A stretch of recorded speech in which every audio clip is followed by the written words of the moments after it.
G'day you mob, Pete here, and this is another episode of Aussie English, the number one place for anyone and everyone wanting to learn Australian English. So today I have a Goss episode for you where I sit down with my old man, my father, Ian Smissen, and we talk about the week's news, whether locally down under here in Australia or non-locally overseas in other parts of the world. Okay, and we sometimes also talk about whatever comes to mind, right? If we can think of something interesting to share with you guys related to us or Australia, we also talk about that in the Goss. So these episodes are specifically designed to try and give you content about many different topics where we're obviously speaking in English and there are multiple people having a natural and spontaneous conversation in English. So it is particularly good to improve your listening skills. In order to complement that though, I really recommend that you join the podcast membership or the academy membership at aussieenglish.com.au, where you will get access to the full transcripts of these episodes, the PDFs, the downloads, and you can also use the online PDF reader to read and listen at the same time. Okay, so if you really want to improve your listening skills fast, get the transcript, listen and read at the same time, keep practicing, and that is the quickest way to level up your English. Anyway, I've been rabbiting on a bit, I've been talking a bit. Let's just get into this episode, guys. Smack the bird, and let's get into it.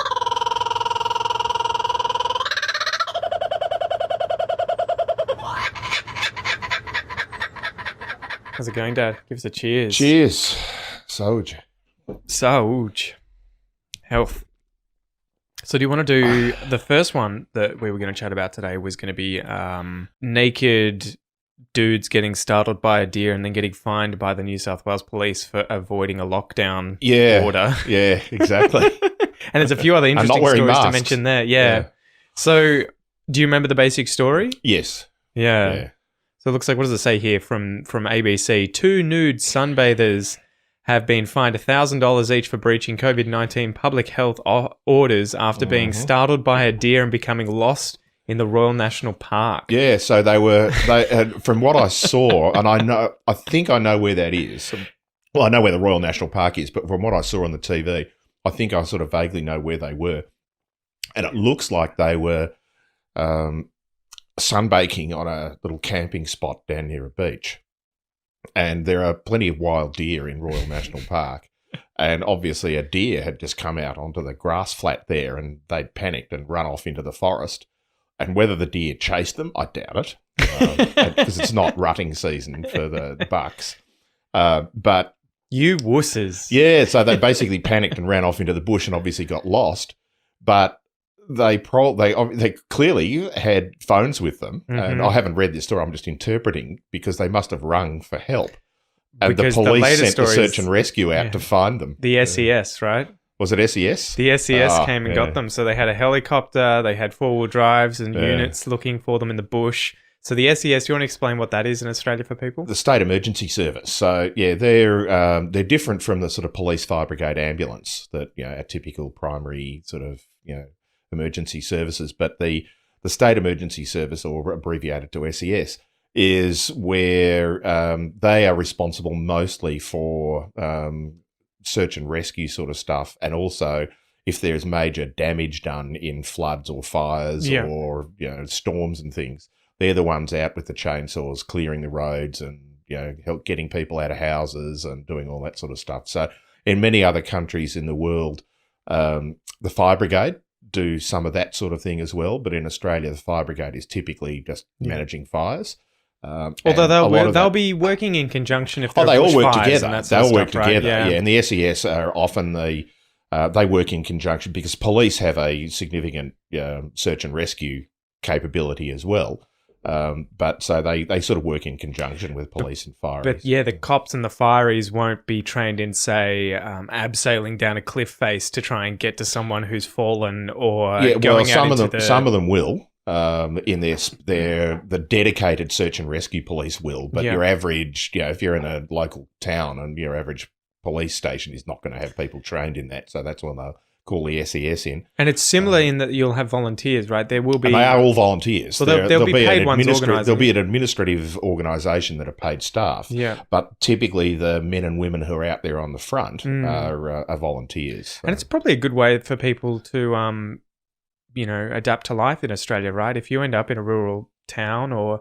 I mean, even in a town like Ocean Grove or something, we've got an SES nearby. We've got SES and Fire Brigade because the Fire Brigade is mostly volunteer in country Australia as well. So just knock on the door and ask if there's anything that you can do as a volunteer. And it's a good way to practice your English as well as meet Aussies and just get involved in some pretty fun stuff, I think. Exactly.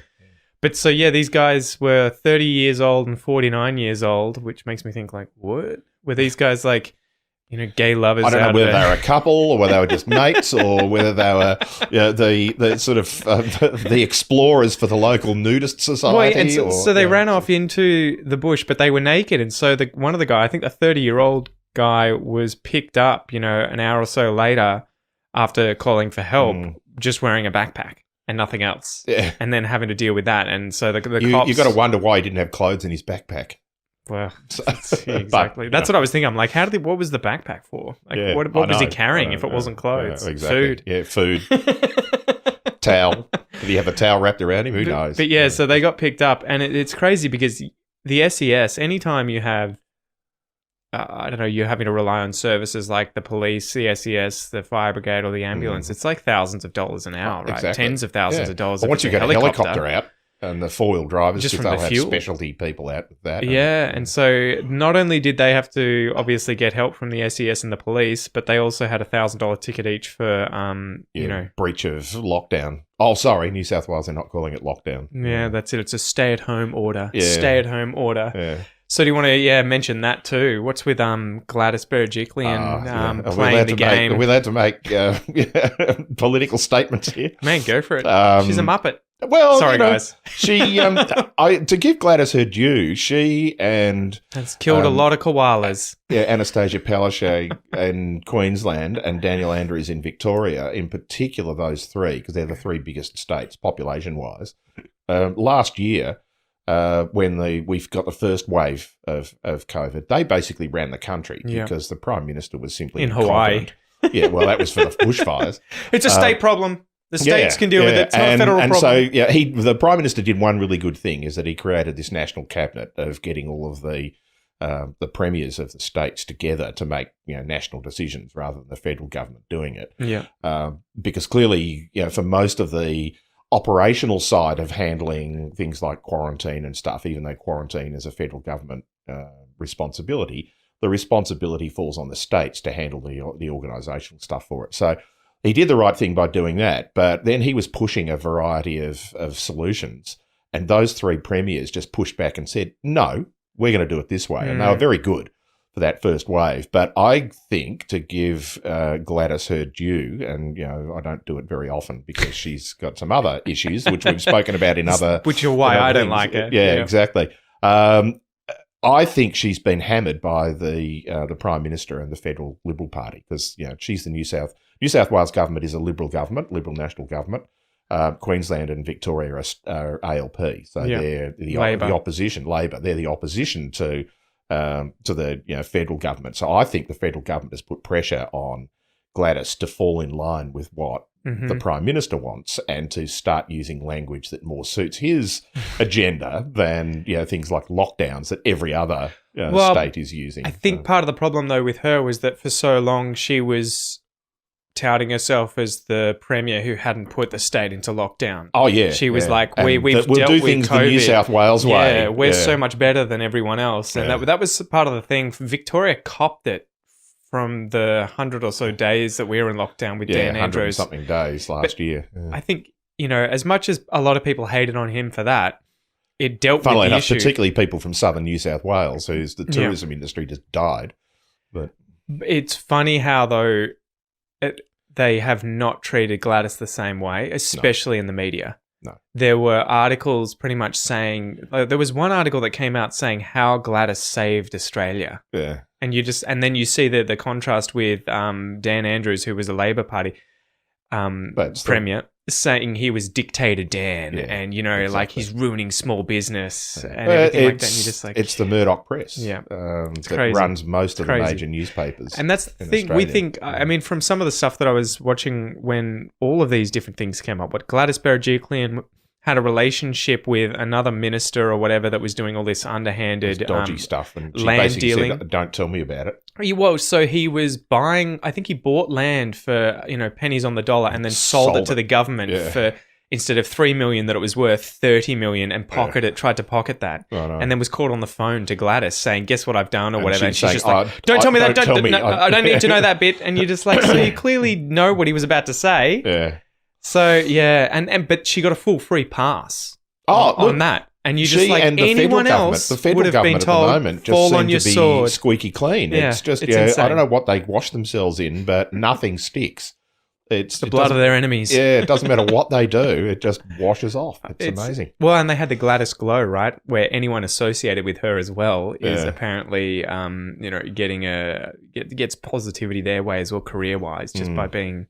Anyway, I'll stop ragging on Gladys. Yeah. But Barnaby Joyce got fined as well for not wearing a mask. Did you see that? No, I didn't. Good idiot. So Barnaby Joyce is currentally the Prime Minister, right? Or stand-in Prime Minister? Well, no, I think how does it work? Scott Morrison's back, but okay. He was a.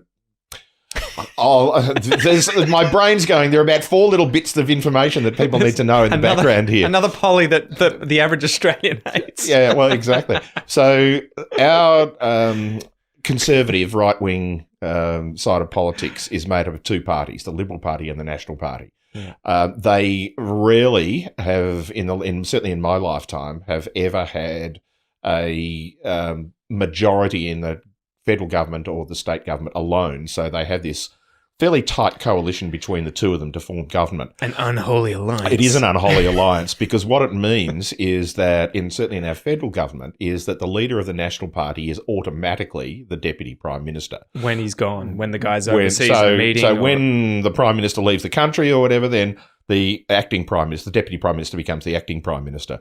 And so we have a situation in Australia where Barnaby Joyce was the leader of the National Party a few years ago. And what happened there? Were some major scandals around him, and he. There were 2 scandals. One is that he was actually born in New Zealand, and he did not declare that, and so he was actually ineligible to serve in the Australian Parliament. Mm-hmm. In fact, not even to serve in the Australian, but to be elected. That's because you had to be born in Australia, or at least have reneged on any other citizenship. Yes. So he has not reneged his New Zealand citizenship. You have to be an entirely Australian citizen. You can be born anywhere, but you have to be an Australian citizen, and only an Australian citizen. Like you and I are not eligible to serve in state. I'd have to get rid of my British. We would passport. have to renege on our, relinquish our British citizenship. Yeah. And there was a scandal that went through all 3 parties. This was amazing. About at the time, 3 years right? ago, where there was probably 7 or 8 people that this was true for, of which one was the leader of the National Party. But to pause you there, it started with Labor, didn't it? Where someone in Labor came out as having dual citizenship. Yes. And the Liberal parties just reamed them, went nuts saying this is... And then 5 or 6 Liberal and National MPs came out with the same thing. You got to have sat there. Just like, the stand-up comedian, this is my, the wish that I had if I'd been in another life.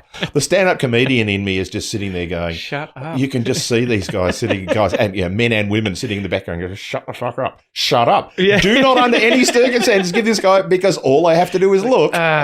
So all of that got sorted in the end. Mm-hmm. And look, to be honest, it was a bit of a farce because...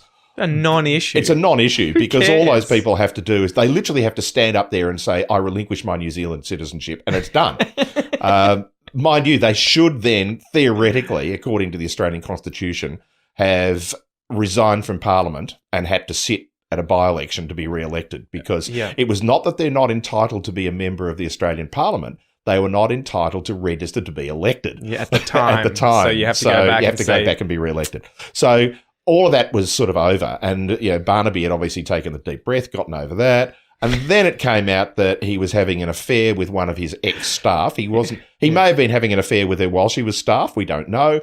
but he was having an affair with one of his ex-staff members. Who was in her 20s. She was pregnant. Yeah. And Barnaby's in his 50s, I think, or maybe so even she's 60. 20 plus years His younger junior. than him. And there's nothing wrong with that. There's nothing wrong with any of that. Well, just ethically. But ethically, you sit there and go, you have to have the high moral ground if you're going to start whining about people's ethics and behaviours. Yeah. You've got to have that high moral ground. So he never got sacked. He resigned from the National Party. There's a Joanna in the background. He Sorry, resigned guys. his seat at the and he got re-elected, but he went into the backbench. Yeah. And the backbench basically means he's not a minister, he's not in a senior position, he's simply a member of parliament representing his local area. And there he waited. He sat and waited. And then there was a coup within the National Party a couple of weeks ago to oust the leader who had been the Deputy Prime Minister and who I have no time for at all because he's basically a moron. But he's probably if he was your next door neighbour, he'd probably be a really nice guy. He'd be the sort of guy you'd sit down, have a beer with, borrow the lawnmower, do all that sort of stuff. But he's just not up to being a parliamentarian.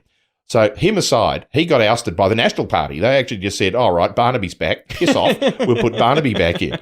And now Barnaby's been fined for not wearing a mask. Yeah, like, so really? The Didn't see this coming? amazing thing is, I mean, if you get this story up here, where is the Deputy PM? Yeah, Barnaby Joyce fined for failing to wear a mask. So apparently all he did was go into a petrol station in regional New South Wales. Someone spotted him without a mask and called Crime Stoppers. Crime Stoppers is our the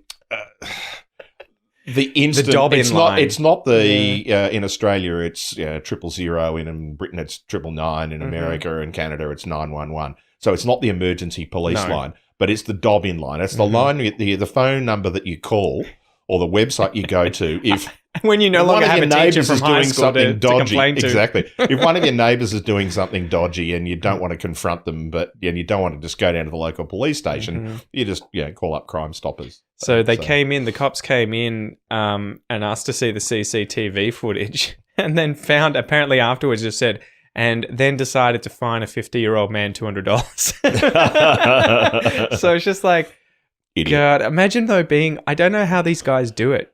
So many of these politicians seem to be widely hated, it seems, by both the media, by the public. And you kind of like, at what point do you think, I can't even go to a petrol station and, make a simple mistake? He may have just forgotten his mask. Of course he would. He's not giving it to the man. Exactly. Making a statement. But people hate him enough to be like, no, Barnaby, screw you. I'm calling Crime Stoppers. Phone out. What's good for the goose is good for the gander. Yeah, if you're not doing it, then the rest of us should. So I just found that amazing. I hadn't read that one. So. Yeah, anyway, what else has been going on? How's COVID going? How do you feel after everything, all the flack that Victoria has copped with the numerous outbreaks that we've had, albeit a big one to begin with and then some minor ones afterwards, little bumps. Yeah. And now it's like the rest of Australia's on fire and we're fine. The little Victoria, Tasmania corner of the country's going, yeah, we're okay. Yeah, exactly. And look, the tables have turned. At the moment, where Victoria's the saviour for the AFL, as an example. We have all 18 AFL teams residing in Melbourne at the moment. They all flew from their respective states they flew in over the last week to be a lockdown, to say, look, well, just in case. In fact, the two South Australian teams flew over last night just in case South Australia goes into lockdown. The irony is that one of them will fly back to Adelaide, the capital city of South Australia, in order to play a game over the weekend, but in isolation. But at least, but if they could never have gotten out of South Australia if South Australia went into lockdown, and so it's all a bit weird. But, there is an element of fuck you in there, though, that you just sit there and go, well, with the amount of shit that Victoria has copped. And look, Victoria had, we were... the number of memes everywhere on Facebook, on the news, all making fun of us. Last June, so a year ago, we were at 750 cases a day. Mm-hmm. And so we went into severe lockdown. We had the tightest lockdown in the world at that time. It was 2.5 kilometre radius, 5 kilometre radius. In fact, even the 5 kilometre radius was, you could only leave home for 4 reasons and, blah, blah. So we're in the tightest lockdown in the world at the time. And it worked. But 3 months later, we went to 0. And so we've had a couple of hiccups that have all been related to problems with quarantine. In fact, everything that's come into Australia since has been people in quarantine getting the worst place you can be at the moment for contracting COVID is in quarantine if you don't have it. So, or working with them as nurses or doctors. Exactly. So, so there's an element there that just says, well, finally the rest of Australia is starting to realise that, you have to take this stuff seriously. Well, I love the NT, Northern Territory too. Yeah. They're like, oh, well, we've just vaccinated 15% of our population. And you're like, mate, your population is the size of Geelong. Yeah, exactly. It's 7 people. It's 250,000 people that live there. Yeah. There's more people living in in Canberra, Yes. in the city of Canberra, than there are in the entire Northern Territory. Yeah, exactly. But you've been vaccinated too, Dad. How do you feel? Yeah, I had the first one. Have you got autism yet? No, I haven't got autism. I haven't had blood clotting. Yeah. Sorry, that was a joke at the yeah, anti-vaxxers who yes. still believe that autism is caused by vaccines. Don't get me started on that one. That's a completely different exercise. That's the only time I think I've received one of the worst ratings for Aussie English was an anti-vaxxer losing it at me, saying, it was great podcast until he said that vaccines weren't related to autism. I'm giving him 1 star. I'm like, the podcast's more than just that one episode, Doesn't even matter. if you disagree with me. But there are some times where you can highlight that. And, this is not a negative. This is where it is a badge of honour. Yeah, there are some times where if you're pissing some people off, you've got to be doing something right. I should frame it. Print exactly. it out. So, you've got to go and get your second jab second sometime one's soon. next month. And you're going to get Pfizer as well. Well, that's the plan. I'm going to have to. Well, at the moment, it would be churlish of me to go to my doctor and insist that I have the Pfizer vaccine. Churlish, Dad? You want to explain that to people? Nice little word. I wouldn't be able to describe that. Wouldn't you? It would be shameless, awkward, socially irresponsible. Please give me more. Personally irresponsible to go to the doctor and say, "Hey, look, I've had the AstraZeneca. I would like to have the Pfizer as well." Given that. At the moment, only people, unless you believe the Prime Minister, only people over the age of 60 are having AstraZeneca now in Australia. Everybody else is lining up for a shortfall supply of Pfizer. We've got Moderna, which is very similar to the Pfizer coming into Australia later in the year, but it's not here yet. So at the moment, there are people who haven't been vaccinated at all that are still queuing up. Yeah. And anybody under the age of 40, it's only been open for a week for them. Really? So I can get it done, except it's AstraZeneca, right? It's not no, it's Pfizer, but you can't get it because there isn't enough. Go on. You can't get bookings. I was talking to a friend yesterday who's just about to turn 39, and she was saying, well, it's all very well for them to say I can go and get it now, but... They have to have it. They have to have it. Yeah, you can't book in anywhere. Doctors don't have supply. If you do a walk-up, they'll turn you away, because they just don't have enough. And that's a whole another story about the incompetence of the vaccination program in this country.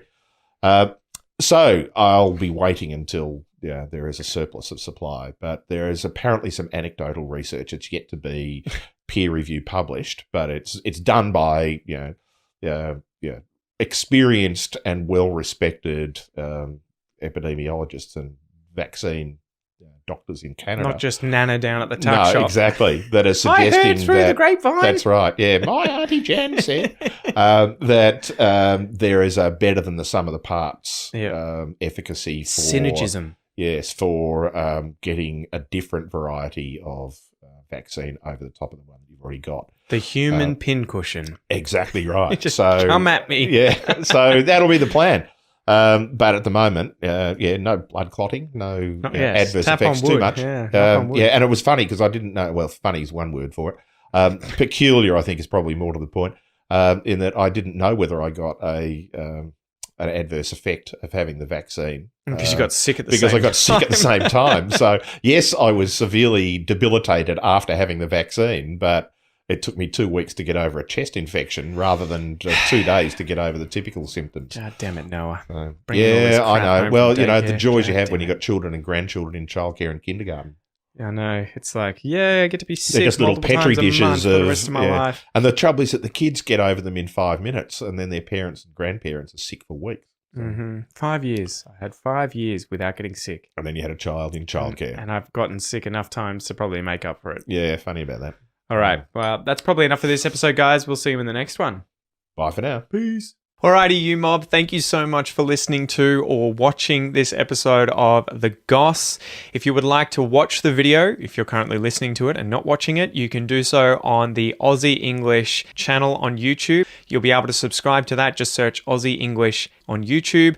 And if you're watching this and not listening to it, you can check this episode out also on the Aussie English podcast, which you can find via my free Aussie English podcast application on both Android and iPhone. You can download that for free, or you can find it via any other good podcast app that you've got on your phone. Spotify, podcasts from iTunes, Stitcher, whatever it is. I'm your host, Pete. Thank you so much for joining me. I hope you have a ripper of a day, and I will see you next time. Peace!